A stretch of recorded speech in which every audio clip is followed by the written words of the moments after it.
Hi everyone, ఎలా ఉన్నారు? అందరు బాగున్నారా? నేను మీ Bharati. Welcome to my channel. ఈరోజు మనం చెప్పుకోబోయే కథ రిటైర్మెంట్. కొన్ని కథలు జీవితానికి చాలా దగ్గరగా అనిపిస్తుంటాయి కదా. ఈ కథలో ఏముందో చివరి దాకా చూద్దాం రండి. మీరు కనుక సబ్స్క్రైబ్ చేయనట్లయితే ఒకసారి సబ్స్క్రైబ్ చేయడం మర్చిపోవద్దు. Thank you. మీ తీర్థయాత్రల ప్లాన్ ఎంతవరకు వచ్చిందమ్మా? ఫోన్లో తల్లి శారదను అడిగింది సంధ్య. కొద్దిసేపు మౌనం తర్వాత శారద అంది, ఏదో అనుకున్నాను కానీ అవన్నీ ఎక్కడ కుదురుతాయి నాకు. అదేం అలా అంటావు? నాన్న రిటైర్ అయ్యి 2 నెలలు కావస్తోంది కదా, ఇంకా తీరిక దొరకలేదా నీకు? నొచ్చుకుంటూ అడిగింది సంధ్య. ఎక్కడమ్మా తీరిక? రిటైర్ అయిన దగ్గర నుంచి మీ నాన్న స్నేహితులు ఎవరో ఒకరు రావడం, వాళ్ళకి వండి వార్చడంతోనే సరిపోతోంది. మీ నాన్న కూడా ఇంతకాలంగా ఆఫీస్ పని ఒత్తిడితో ఒక్క రోజన్నా ఆస్వాదిస్తూ తిన్నదే లేదు. ఇప్పుడు ఒక్కసారిగా తీరిక దొరకటంతో అది చేసి పెట్టు, ఇది చేసి పెట్టు అని అడుగుతున్నారు. అలా గడిచిపోతున్నాయి రోజులు. కూతురుతో చెప్తున్నట్టు కాకుండా తనకు తనే చెప్పుకుంటున్నట్టుగా అన్న శారద, సరే కానీ రవి సంగతులు చెప్పు అంటూ మాట మార్చేసింది. శారద భర్త కృష్ణమూర్తి రైల్వేలో పనిచేసి ఈ మధ్య రిటైర్ అయ్యారు. వారికి 2 పిల్లలు, ఒక కొడుకు ఒక కూతురు. ఇద్దరికి పెళ్ళిళ్ళు అయ్యాయి. కొడుకు కోడలు బెంగళూరులో ఉద్యోగాలు చేస్తున్నారు. వారికి 2 ఆడపిల్లలు. కూతురు అల్లుడు హైదరాబాద్లో ఉద్యోగాలు చేస్తున్నారు. వారికి ఒక మగపిల్లవాడు. కృష్ణమూర్తిది రైల్వేలో ఉద్యోగం కావడంతో ఎక్కువగా ట్రాన్స్ఫర్లు అవుతూ ఉండేవి. పిల్లల్ని తిప్పినట్టుగా ఊర్లు మారుతూ ఉంటే పిల్లల చదువు పాడవుతుందని శారదని పిల్లల్ని తమ సొంత ఊరు కాకినాడలో ఉంచాడు మూర్తి. వారి దగ్గరే కృష్ణమూర్తి తల్లి అనసూయమ్మ గారు ఉండేవారు. ఏదైనా ఉద్యోగం చేస్తే వేడినీళ్ళకు చన్నీళ్ళలాగా ఉంటుందని ఉద్యోగానికి ప్రయత్నించమని ప్రోత్సహించాడు మూర్తి. పిల్లలకి మంచి చదువులు చెప్పించాలంటే కష్టపడటం తప్పదనుకుని అయిష్టంగానే ఒప్పుకుంది శారద. ఆమెకు త్వరలోనే ఒక ప్రైవేట్ కంపెనీలో ఉద్యోగం వచ్చింది. ఇక అప్పటి నుంచి జీవితం ఉరుకులు పరుగుల మీద సాగినట్టు తోచింది శారదకు. రోజు పొద్దున్నే పిల్లల్ని తయారు చేసి వంట చేసి అందరికీ బాక్సులు సర్ది అత్తగారికి అన్నీ సిద్ధంగా పెట్టి ఆఫీస్కి వెళ్ళేది. సాయంత్రం ఇంటికి వచ్చేటప్పుడు ఇంటికి కావాల్సిన సరుకులు కూరగాయలు తెచ్చుకోవడం, రాత్రి వంట పని, ఇది ఆమె దినచర్య. అత్తగారు కొంతకాలానికి గతించారు. ఆ తర్వాత కొడుకు పెళ్ళి, మరో 2 ఏళ్లకి కూతురు పెళ్ళి చేశారు. కూతురు సంధ్య పురిటికి కాకినాడకు వచ్చే నాటికి శారద ఉద్యోగం మానేసింది. ఇంకా పని చేయలేక. పిల్లాడికి 3వ నెల వచ్చాక సంధ్య హైదరాబాద్ వెళ్ళిపోయింది. ఆ తర్వాత మూర్తి పనిచేస్తున్న చెన్నైకి మకాం మార్చేసింది శారద. ఎన్నో సంవత్సరాల తర్వాత అమ్మా నాన్న కలిసి ఉండబోతున్నారని పిల్లలిద్దరూ సంతోషించారు. మూర్తి రిటైర్ అయ్యాక ఈ మధ్యనే ఇద్దరు కాకినాడ చేరారు. శారద మూర్తి చెన్నైలో ఉండగా ఒకరోజు సంధ్య తల్లిని అడిగింది, నాన్న ఇంకా రిటైర్ అవుతారు కదమ్మా, అప్పుడంతా ఖాళీనే, మీ ఇద్దరికి ఏం చేస్తారు అని. శారద ఎంతో ఉత్సాహంతో చెప్పింది, నేను ఎదురు చూస్తున్నది దానికోసమేనే. ఇంతకాలం బాధ్యతలతో ఏమీ చేయలేకపోయాం. ఇప్పుడు ఉద్యోగ బాధ్యతలు లేవు, పిల్లల బాధ్యతలు లేవు. అందుకే నాకు తీర్థయాత్రలు చేయాలని ఉంది. యూట్యూబ్లో చూసి వెళ్ళాల్సిన ఊర్లన్నీ ఒక లిస్టు రాసుకున్నాను కూడా. ముఖ్యంగా ఎప్పటి నుంచో మధుర చూడాలని నా కోరిక. తల్లి ఉత్సాహం చూసి సంధ్యకు కూడా ఆనందం కలిగింది. ఈ విషయం గురించే ఇప్పుడు అడిగితే ఇలా పొడిగా సమాధానం ఇచ్చింది. తల్లి ఇన్ని సంవత్సరాలకి తనకు నచ్చింది చేస్తోంది అనుకొని సంతోషపడితే ఇలా మాట దాటేసిందేంటి అని బాధపడింది సంధ్య. ఏంటి, మీ చెల్లెలు ఇంటికి వెళ్తావా? 20 రోజులు ఎందుకు అన్నట్టు అడిగాడు మూర్తి భార్యని. మా చెల్లెలు కూతురు చిత్ర ఉంది కదా, దానికి పాప పుట్టింది ఈరోజే. మా చెల్లి రమ్మంది కాస్త సాయానికి. చంటి పిల్లతో చేసుకోవాలంటే దానికి భయంగా ఉందట. అక్కని పైగా పక్క ఊర్లోనే ఉండి వెళ్లకుండా ఎలా అండి చెప్పింది. సరే వెళ్ళిరా, ఎంత అవసరం ఉంటే పిలిచిందో, నా తంటాలేవో నేను పడతానులే అన్నాడు మూర్తి. ప్రయాణానికి తయారవడంతో మునిగిపోయింది శారద. ఆ రోజు సాయంత్రం సంధ్య ఫోన్ చేసినప్పుడు చెప్పింది శారద తన అనుకోని ప్రయాణం గురించి. సంధ్య వెంటనే అంది, నువ్వు పిన్ని వాళ్ళ ఇంటికి వెళ్తే నాన్న ఒక్కరే ఉండాలి కదమ్మా, హైదరాబాద్ వచ్చే మన నాన్నని కొన్ని రోజులు మాతో గడపవచ్చు. శారదకి ఈ ఆలోచన బాగానే తోచింది. సరే సంధ్య, నాన్నతో చెప్తాను అంది. తర్వాత శారద తన చెల్లెలింటికి వెళ్ళడం, మూర్తి సంధ్య వాళ్ళింటికి బయలుదేరటం ఒకేసారి జరిగిపోయాయి. ఏంటమ్మా నువ్వొచ్చావు స్టేషన్కి, సాగర్ లేడా అడిగారు మూర్తి తనను తీసుకెళ్ళడానికి వచ్చిన కూతుర్ని చూసి. ఇంట్లో ఉన్నాను నాన్న, నేనే నీకు నా డ్రైవింగ్ చూపించాలని వచ్చాను నవ్వుతూ చెప్పింది సంధ్య. వాళ్ళిద్దరూ మాట్లాడుకుంటూ ఇల్లు చేరేసరికి ఉదయం 6 అయ్యింది. ఫ్రెష్ అయ్యి రండి నాన్న, కాఫీ ఇస్తాను అంది సంధ్య. సంధ్య ఇచ్చిన కాఫీ తాగి పేపర్ చదువుతూ కూర్చున్నాడు మూర్తి. సంధ్య వంట పనిలో పడింది. 7 గంటలు కొట్టేసరికి సాగర్ లోపల నుంచి పిలిచాడు, సంధ్య కాఫీ అని. వస్తున్నా అంటూ కాఫీ కలిపి లోపలికి తీసుకెళ్ళింది. ఒక పావుగంట తర్వాత రవిని లేపి బ్రష్ చేయించి బయటికి తీసుకొచ్చింది. వాడు మూర్తిని చూస్తేనే, హాయ్ తాత, ఎప్పుడొచ్చావు అన్నాడు సంతోషంగా. పొద్దున్నే వచ్చానురా, నీకు సర్ప్రైజ్ ఇవ్వాలని నీతో చెప్పలేదు మమ్మీ అన్నాడు వాడిని ఒళ్ళో కూర్చోబెట్టుకుంటూ. అవునా, నేను చాలా సర్ప్రైజ్ అయ్యాను అన్నాడు రవి సంతోషంగా. ఈలోపు సంధ్య రవికి పాలు తీసుకొచ్చి, రవి పాలు తాగి స్నానం చేసిరా త్వరగా, తాతయ్యతో సాయంత్రం ఆడుకుందు కానీ అంది. ఓకే మమ్మీ, తాత సాయంత్రం నీకు నా కొత్త వీడియో గేమ్స్ నేర్పిస్తాను అన్నాడు ఉత్సాహంగా. అలాగే అన్నట్టు తల ఊపాడు మూర్తి. సాగర్ బయటికి వస్తూ, బాగున్నారా మావయ్య అని పలకరించాడు. బాగున్నాను సాగర్ అన్నాడు. ఎలా ఉంది మీ రిటైర్డ్ లైఫ్ అడిగాడు సాగర్. చాలా ప్రశాంతంగా ఉంది సాగర్. ఇప్పటికి దొరికిన తీరికతో నా పాత స్నేహితులను అందరినీ కలుస్తూ కులాసాగా కబుర్లు చెప్పుకుంటూ నచ్చిన వండించుకుని తింటూ హాయిగా గడిపేస్తున్నాను అన్నాడు మూర్తి. సాగర్ మూర్తి మాటల్లో పడ్డారు. సంధ్య పిల్లాడి వెనక తిరుగుతూ వాడిని స్కూల్కి తయారు చేస్తూనే వంటింట్లో పని చక్కబెడుతోంది. 7:30 అయ్యేసరికి రవికి ఇడ్లీ తినిపించి స్కూల్ బస్ ఎక్కించడానికి వెళ్ళింది. ఈలోపు సాగర్ పేపర్ తిరగేసి వాకింగ్కి వెళ్ళొచ్చాడు. సాగర్ స్నానం చేసి వచ్చేసరికి 8:30 అయింది. రండి నాన్న, టిఫిన్ రెడీ పిలిచింది సంధ్య. మీకు ఇష్టమని పెసరట్టు ఉప్మా చేశాను అంది. మరి పొద్దున్న రవికి ఇడ్లీ పెట్టినట్టున్నావు సందేహంగా అడిగాడు మూర్తి. అదా, వాడు పెసరట్టు తినడు, ఉప్మా అంటే చీ అంటాడు, అందుకే వాడికి ఇడ్లీ చేశాను. మీకు సాగర్కి కూడా ఇష్టమని పెసరట్టు చేశాను అంది సంధ్య. ఆఫీస్కి వెళ్ళేదానివి ఇన్ని పనులు ఎందుకమ్మా అన్నాడు మూర్తి నొచ్చుకుంటూ. ఏం పర్లేదు నాన్న, నాకు అలవాటే అనేసింది సంధ్య తేలిగ్గా. నువ్వు కూడా తినొచ్చుగా సంధ్య, మళ్ళీ నీకు ఆఫీస్ టైం అవుతుందేమో అన్నాడు మూర్తి. ఈరోజు మా ఇద్దరికి వర్క్ ఫ్రమ్ హోమ్ నాన్న, తొందర లేదు, నేను మీకు పెట్టేసి స్నానం చేసి వచ్చి తింటాను అంది. తర్వాత సంధ్య స్నానం చేసి వచ్చి అప్పటికే టేబుల్ మీద చల్లారిన పెసరట్టు తింటూ, ఇంకేం నాన్న మీకు కాలక్షేపం బాగానే అవుతుందా అని తండ్రిని అడిగింది. అది సరే కానీ అలా చల్లారినవి తినకపోతే నువ్వు వేడిగా వేసుకోవచ్చు కదమ్మా అన్నాడు మూర్తి.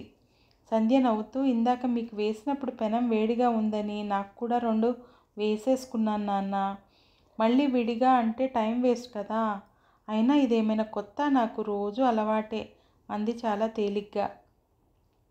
తండ్రి మనసు బాధపడింది. సాగర్ ఈ సంభాషణ వింటూ కూడా ఏమీ మాట్లాడలేదు. ఫోన్లో ఏదో చూసుకుంటూ ఉండిపోయాడు. తర్వాత సంధ్య ఆఫీస్ పని చేసుకుంటూనే మధ్యలో వచ్చి పని మనిషికి గిన్నెలు వేయటం లాంటి పనులు చేసింది. మూర్తి పుస్తకం చదువుతూ ఇవన్నీ గమనిస్తున్నాడు. పని మనిషి వెళ్ళిపోయాక సంధ్య వచ్చి అరగంటలో గబగబా వంట చేసేసింది. ముగ్గురు కబుర్లు చెప్పుకుంటూ తినేశారు. సాయంత్రం రవిని స్కూల్ బస్ దగ్గర నుంచి మూర్తి తీసుకొచ్చాడు. రవి వచ్చాక వాడి షూస్ విప్పించి బట్టలు మార్చింది సంధ్య. రాగానే గేమ్స్ ఆడతానంటే వాడిని ఆపి ముందు హోంవర్క్ చేయమంది. వాడు అయిష్టంగానే బ్యాగ్ తీశాడు. నేను చూస్తానులే సంధ్య, నువ్వు వెళ్ళి నీ వర్క్ చూసుకో అన్నాడు మూర్తి. చాలా థ్యాంక్స్ నాన్న అంది సంధ్య హాయిగా. రవి చేత హోంవర్క్ చేయించాక వాడితో కాసేపు వీడియో గేమ్స్ ఆడాడు మూర్తి. ఈలోపు సంధ్య అందరికీ స్నాక్స్ ఇచ్చి టీ పెట్టింది. సాయంత్రం 6 అయ్యేసరికి సాగర్ ల్యాప్టాప్ మూసేసి హాల్లోకి వచ్చి కూర్చున్నాడు. రవి వాళ్ళ నాన్నతో, నాన్న ఈరోజు ఫ్రైడే కదా, ఏదైనా మూవీ చూద్దామన్నాడు. సరే అలాగే రవి అంటూ సాగర్ టీవీ ఆన్ చేసి ఓటీటీలో కొత్తగా రిలీజ్ అయిన సినిమా ఒకటి పెట్టాడు. ముగ్గురు చూస్తున్నారు. సంధ్య మాత్రం ఇంకా ఆఫీస్ పనిలోనే ఉంది. 7 అయ్యాక వచ్చి ఏం సినిమా చూస్తున్నారు అంటూ ఒకసారి టీవీలోకి చూసి అంతలోనే అమ్మో టైం 7 అయిందా అంటూ గడియారం కేసి చూసి నేను వెళ్ళి వంట చేయాలి బాబు అనుకుంటూ వంటింట్లోకి వెళ్ళింది. 1 గంట అయ్యాక భోజనానికి రండి అంది. ఇక్కడికే తీసుకురా మమ్మీ, సినిమా ఇంకా అవ్వలేదు అన్నాడు రవి.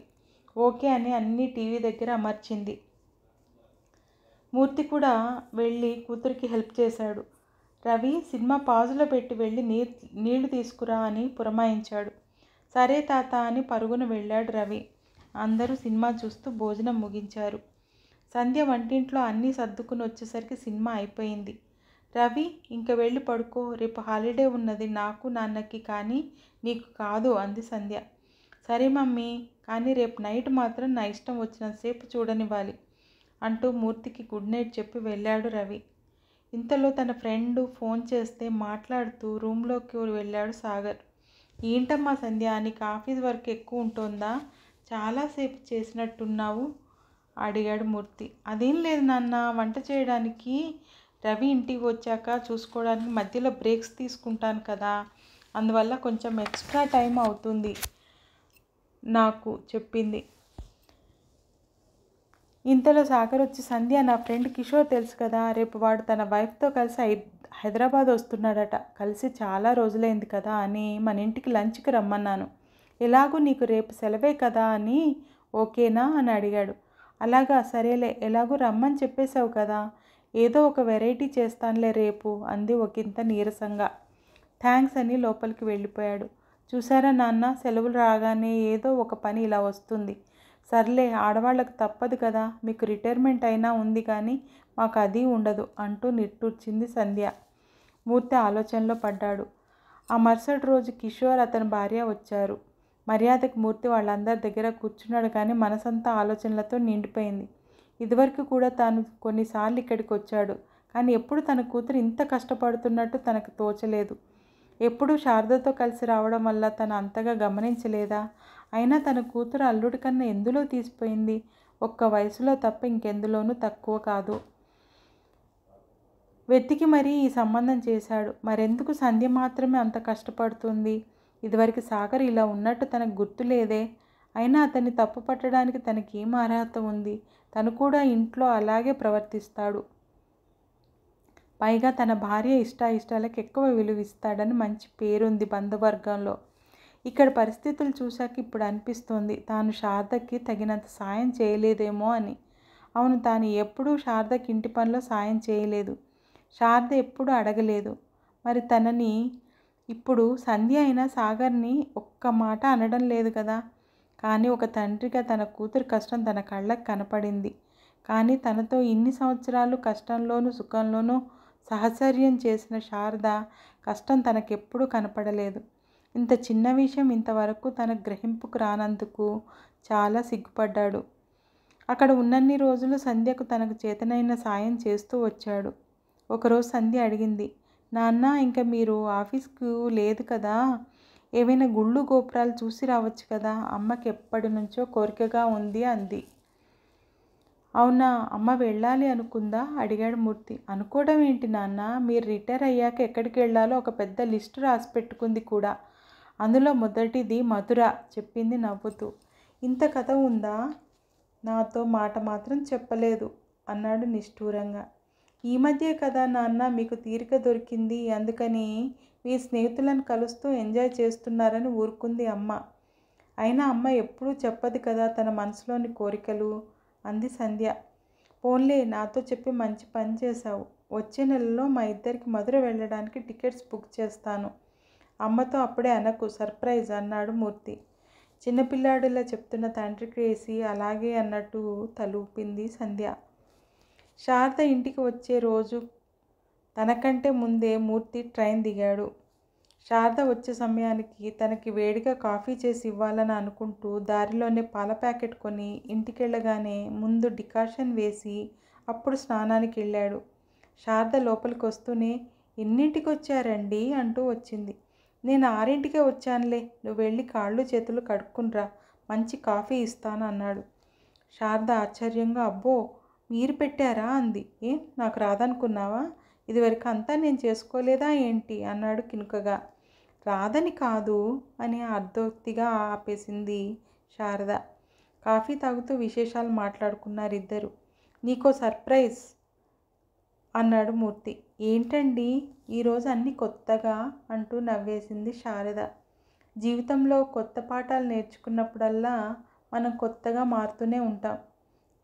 అది ఏ వయసు అయినా వర్తిస్తుంది. సంధ్య వాళ్ళ ఇంటికి వెళ్ళి చూశాకే నీ కష్టం అర్థమైంది.